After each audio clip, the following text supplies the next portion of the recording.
지금 전 세계 금융시장이 발칵 뒤집혔습니다. 중동의 화약고, 미국과 이란이 2주간의 휴전에 극적으로 타협했다는 소식이 들려왔기 때문입니다. 전쟁이 끝난 걸까요?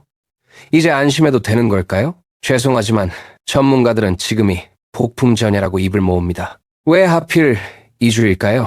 평화협정도 아니고 왜 기간 한정일까요? 14일 뒤에는 도대체 무슨 일이 벌어지는 걸까요? 이 2주간의 휴전 뒤에 숨겨진 미국과 이란의 소름 돋는 진짜 속내를 모르면 여러분은 고점에 물리고 저점에 던지는 역대급 실수를 반복하게 될 겁니다. 유가, 금리, 주식시장의 모든 판도를 뒤흔들이 거대한 연극의 실체를 낱낱이 파헤쳐드립니다. 전쟁의 기술이 아닌 돈의 기술로 중동 사태를 읽는 법, 지금 바로 시작합니다. 자, 상황을 냉정하게 봅시다. 지금 주식 커뮤니티나 뉴스 댓글을 보면 난리가 났습니다. 드디어 평화가 왔다. 유가 폭락하니 이제 성장주 사야 한다는 장밋빛 전망이 쏟아지죠. 하지만 여러분, 국제 정치는 그렇게 낭만적이지 않습니다. 지금 이 휴전은 평화를 위한 악수가 아니라 서로의 목에 칼을 겨눈 채 잠시 숨을 고르는 타임아웃일 뿐입니다. 보통 휴전이라고 하면 호재라고 생각하시죠?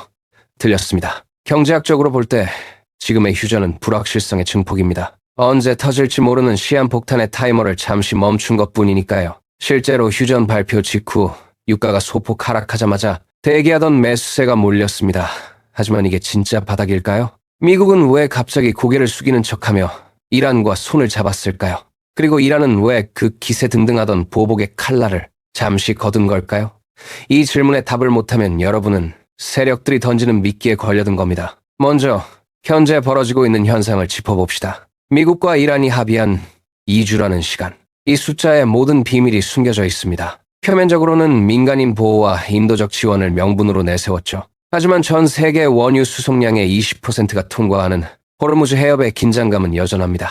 시장은 이 2주를 리스크 해소로 받아들이고 싶어 합니다. 하지만 데이터는 정반대의 시그널을 보내고 있어요. 미국의 전략 비축유 SPR는 여전히 최저 수준이고 이란의 원유 생산량은 제재 속에서도 은밀하게 늘고 있습니다. 이건 평화 무드가 아니라 서로가 전열을 정비할 시간이 필요했다는 명확한 증거입니다.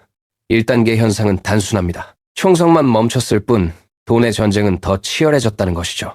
여기서 우리는 의문을 가져야 합니다. 왜 미국은 이란을 완전히 박살내지 않고 멈췄을까요? 그리고 이란은 왜 피해 복수를 외치다 꼬리를 내렸을까요?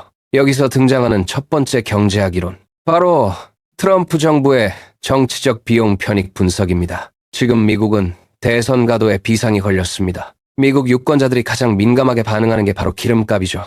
중동 전쟁으로 유가가 배럴당 120달러를 돌파하는 순간 현 정권의 재선 희망은 연기처럼 사라집니다. 미국에게 2주는 물가 안정을 위한 골든타임입니다. 금리 인하 시점을 저울질하는 연준에게도 전쟁은 가장 피하고 싶은 변수니까요. 그렇다면 이란은요?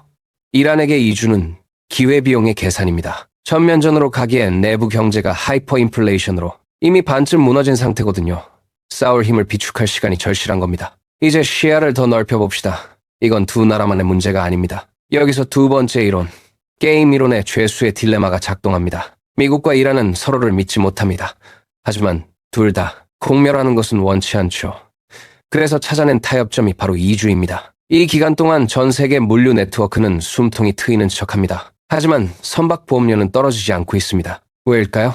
공사들은 알고 있는 겁니다. 이 2주가 끝나면 운임지수가 폭등할 시나리오가 훨씬 높다는 것을요. 중국과 러시아의 개입도 변수입니다.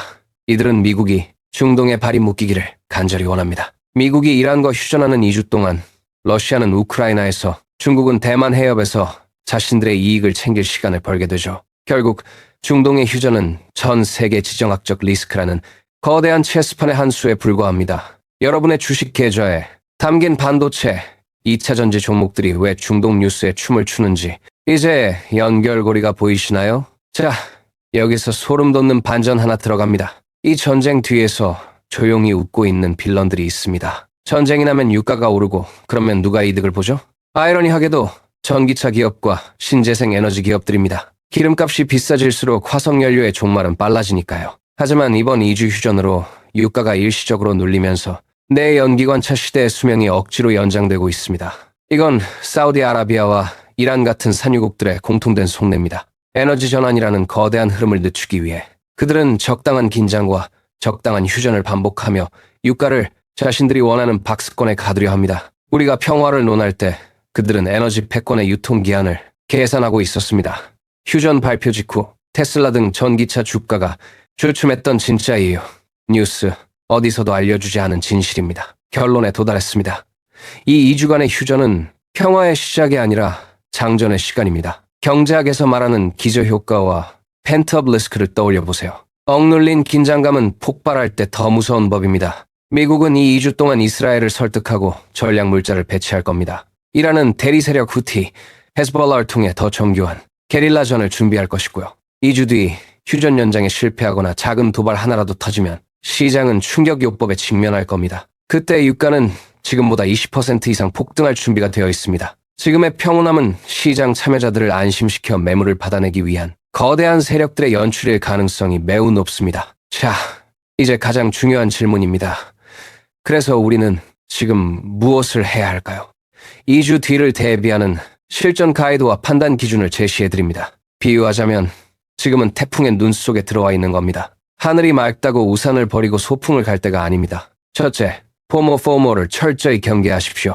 휴전 소식에 지수가 반등한다고 레버리지를 쓰는 건 자살 행위입니다. 오히려 반등 시 현금 비중을 30% 이상 확보하세요. 둘째, WTI 유가 선물과 달러 인덱스의 괴리를 보십시오. 휴전인데 달러 인덱스가 떨어지지 않는다면 그건 시장이 여전히 전쟁 리스크를 가격에 반영하고 있다는 뜻입니다. 셋째, 방산주와 에너지주의 조정 기간을 매집 기회로 삼으세요. 2주 뒤 휴전 결렬되었을 때 이들은 가장 강력한 해지 수단이 됩니다. 판단 기준은 명확합니다. 2주 뒤 미국이 이란에 어떤 구체적인 제재 완화 카드를 내놓는지 보세요. 말뿐인 인도적 지원이라면 100% 전쟁은 재개됩니다. 결론을 내리겠습니다.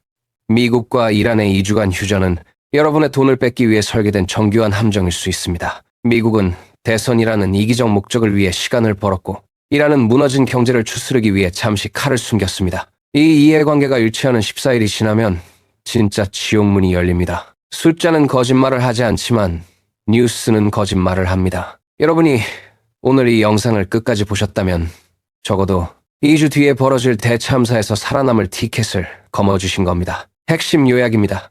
평화 무드에 속아 고점에 물리지 마세요. 현금을 확보하고 14일 뒤에 변동성을 즐길 준비를 하십시오. 자, 이제 여러분께 묻겠습니다. 여러분은 이 2주가 끝난 뒤 유가가 어디로 갈 거라고 보십니까? 폭등입니까?